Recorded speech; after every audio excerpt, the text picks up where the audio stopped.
Joseph Fouché. Ce nom, peut-être vous dit-il quelque chose, ou peut-être que vous l'entendez pour la première fois, mais je vous promets, vous allez découvrir un homme aux 1000 visages dont la vie a basculé avec les soubresauts de la Révolution française.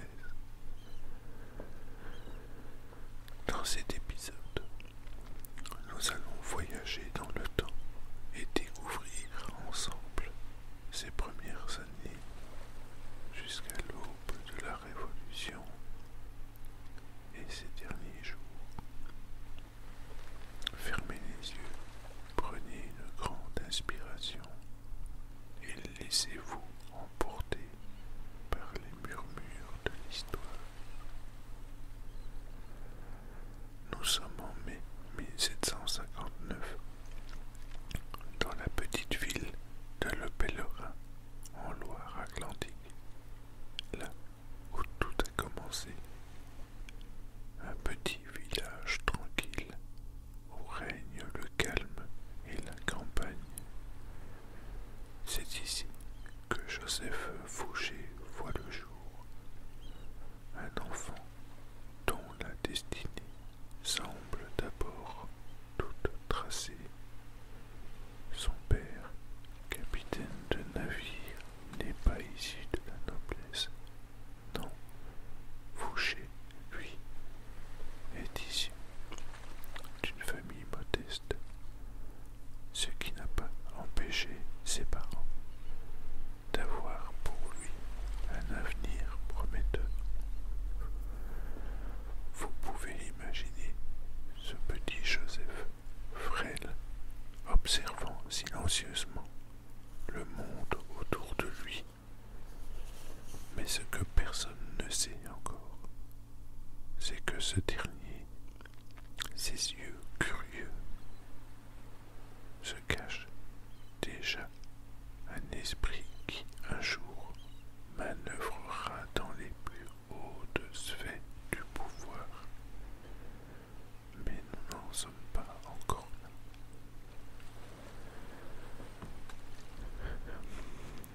Tout petit, Joseph semble réservé, un peu fragile. C'est pourquoi ses parents décident de l'envoyer non pas dans la marine comme son père, mais dans l'église. Oui, vous avez bien entendu, Fouché commence son éducation dans un collège religieux à Nantes, avant de poursuivre à Paris, à l'Oratoire. Imaginez-le, habillé de sa soutane, étudiant les textes sacrés, dans un silence profond. C'est là, dans ces couloirs ombragés, qui apprend la discipline, la retenue et surtout l'art de l'observation. L'Église, à cette époque, est une institution puissante, mais ce n'est pas forcément l'appel divin qui attire Joseph. Non, c'est plutôt une autre ambition, plus discrète, plus sournoise peut-être. Mais avant de se lancer dans les grands bouleversements de la politique, Joseph commence par enseigner à l'Oratoire. Il devient professeur de physique. Et oui, Joseph Fouché était un homme de science dans un monde qui s'apprêtait à basculer dans la modernité. Il transmet son savoir à des élèves tout en restant lui-même un homme en quête de compréhension. Mais ce rôle de professeur ne durera pas éternellement, s'enseigne dans le calme de l'oratoire. À Paris, le bruit monte, le bruit de la révolution qui se prépare. C'est en 1789 que tout change. Imaginez un instant les rues de Paris, les cris, les plans faits qui volent dans le vent. La Révolution française éclate et notre discret Joseph Fouché, que fait-il à ce moment précis? Il l'observe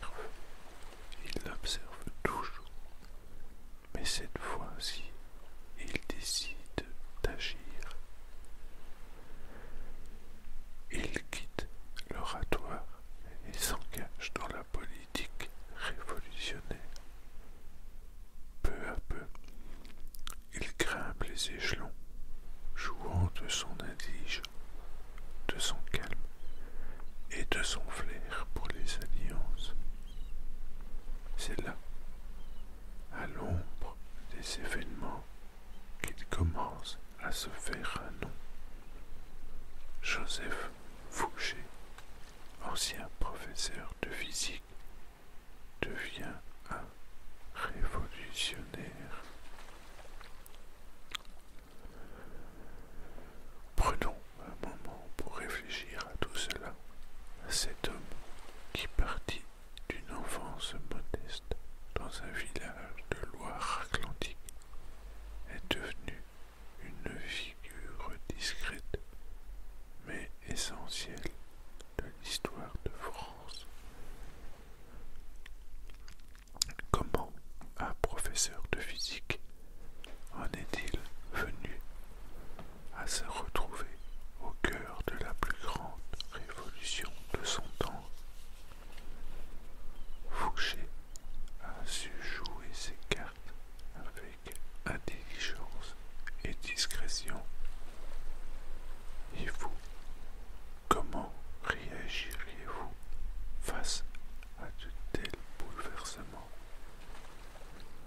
Prenez un instant pour vous imaginer à la place dans des couloirs sombres de l'oratoire ou dans les rues tumultueuses de Paris. Que feriez-vous? Ce que l'histoire de Fouché nous enseigne, c'est qu'il ne faut jamais sous-estimer la force de l'observation avant d'agir. Fouché écoutait, analysait, entendait. Il savait que parfois, dans l'ombre, se cache le vrai pouvoir. Dans la vie de tous les jours, nous pouvons tous apprendre de cette approche. Parfois, il ne faut pas foncer tête baissée. Il faut observer, comprendre les dynamiques qui nous entourent et seulement ensuite prendre des décisions réfléchies. Nous sommes en 1793. La Révolution française bat son plein, mais elle a changé de visage. La terreur règne sur Paris. C'est un temps où les têtes tombent, où la guillotine devient presque une routine. Macabre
changer de camp. En 1794, il se retourne contre son ancien allié, Maximilien de Robespierre, celui qui fut l'un des principaux architectes de la Terreur, se retrouve isolé et Fouché fait partie de ceux qui le renversent. Le 9 Thermidor marque la chute de Robespierre et avec elle la fin de la Terreur. Mais pour Fouché, c'est une nouvelle opportunité. Il a survécu à ce moment de grande instabilité et une fois encore, il s'adapte. Cet homme est comme un caméléon.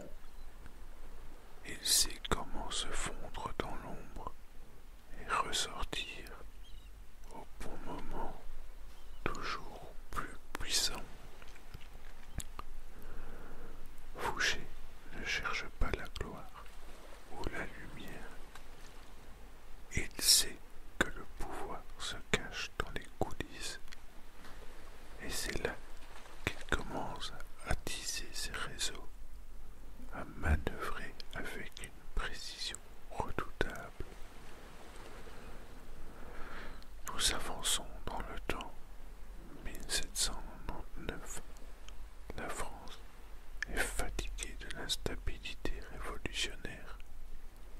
Et c'est dans ce contexte que Napoléon Bonaparte prend le pouvoir lors du coup d'État du 18 Brumaire. Et devinez qui est là à ses côtés pour l'accompagner dans cette prise de pouvoir discrète mais décisive. Et oui, notre bon Joseph Fouché. Il devient ministre de la police sous le consulat et plus tard sous l'Empire. C'est un rôle qui lui va comme un gant. Il contrôle tout, il sait tout, il espionne, il infiltre, il surveille les moindres mouvements de ceux qui pourraient menacer le régime. Vous pouvez presque sentir ce réseau invisible de fils qu'il tisse autour de lui. Chaque information recueillie devenant une nouvelle carte à jouer dans son jeu de pouvoir. Ce qui est fascinant, c'est que Napoléon lui-même, malgré sa méfiance naturelle, ne peut se passer de Fouché. Il sait que cet homme est indispensable à la stabilité de son régime. Pourtant, il se méfie de lui, car Fouché est loyal en une seule chose, son propre pouvoir. Le génie de Fouché, c'est qu'il n'a jamais mis tous ses œufs dans le même panier, même lorsqu'il était au service de Napoléon. Il prépare déjà la suite.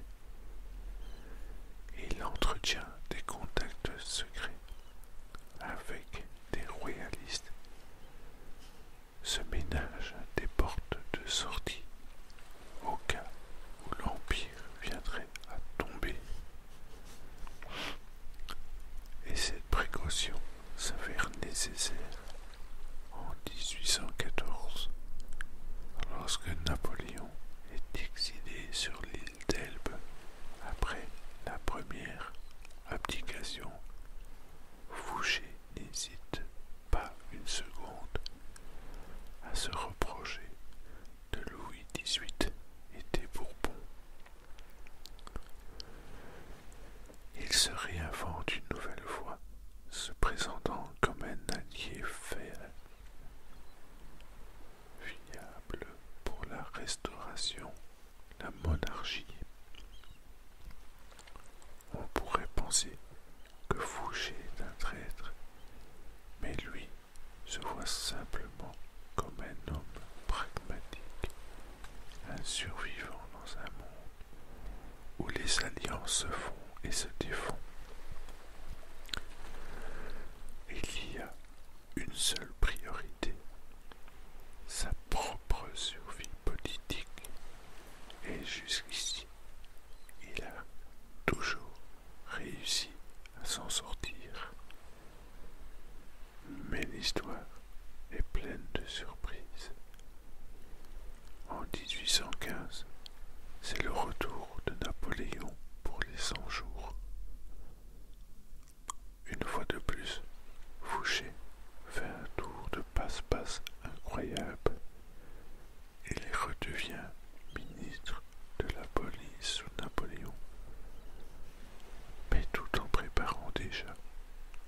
décembre 1820, Joseph Fouché s'éteint.